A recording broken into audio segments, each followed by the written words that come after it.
Hello and welcome to Villa View. I'm Paul Bradley and I'm joined on the phone by Mat Kendrick. But before I speak to Matt, let me just remind you of our Aston Villa fan survey, which you can fill in online at www.birminghammail.net. Now, hello Matt. Hello there. Now, you're at Villa Park at the moment. Can you tell us what the latest is ahead of the January transfer window of players both coming in and going out? We're led to believe that Steve Sidwell's in the process of joining West Ham. It's a shame that it hasn't really worked out for Steve Sidwell. He's a good kind of honest pro who just didn't seem to get a chance last season, really. When he did come into the team, he kind of always seemed over-anxious to impress and never kind of found his feet. We led to believe, like I say, he's returning to the capital. So it's part of what I expect to be, not necessarily in January, but it's part of what I expect to be a fairly big clear out of a lot of the, with all due respect, a lot of the deadwood from Martin O'Neill's squad, that Gerard Houllier kind of strives to stamp his own mark on the football club. Now, you say that Gerard Houllier is going to be looking to kind of make his own mark. What sort of players, if any, should Villa expect and Villa fans expect to be coming into the club in January? Foreign players, I'd have thought. I think there may be a couple of, I may be wrong, but I know that Villa have cast the scouting network wider than they would have done under the previous manager.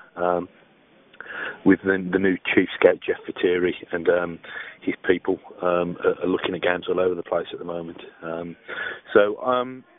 In terms of positions, I don't know. I don't think there's going to be a massive amount of arrivals. I think we may see a new midfielder. Certainly, the manager will be looking for a new striker. Whether he can come across one for the right price who fits the bill in January remains to be seen. Obviously, again, departures. We know that Stephen Ireland and John Carew look to be on their way, providing other clubs are prepared to meet Villa's asking price. So I think there's going to be a little bit of business, but I think next summer is when the real wheeling and dealing starts. Now, you mentioned foreign players. Obviously, under Martin O'Neill, the policy kind of unofficially seems to be to buy a lot of British players. Are we going to see a move away from that now, then, do you expect, under Gerard Houllier?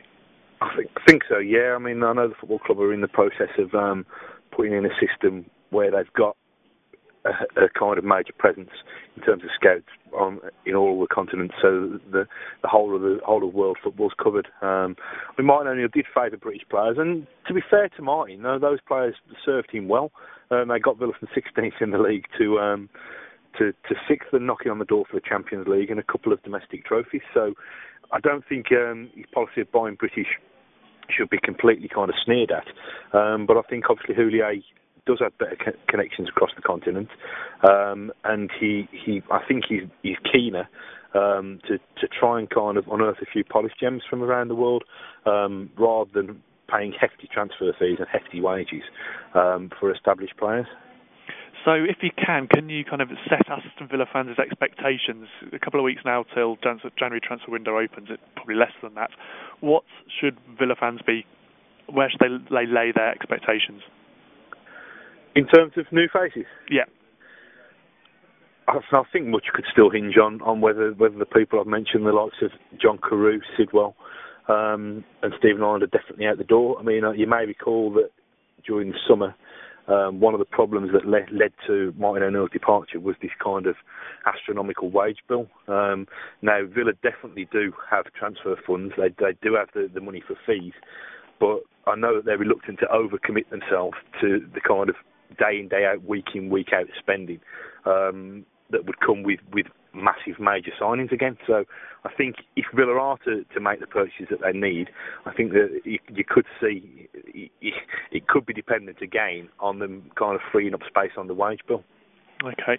And what about Ashley Young? There's been a lot of talk about him for quite a few months now. Will he stay? Will he go? Do we know any more on that, or is it the same as before? I think it's pretty much the same as before. I don't think for 1 second he'll be going in the January transfer window.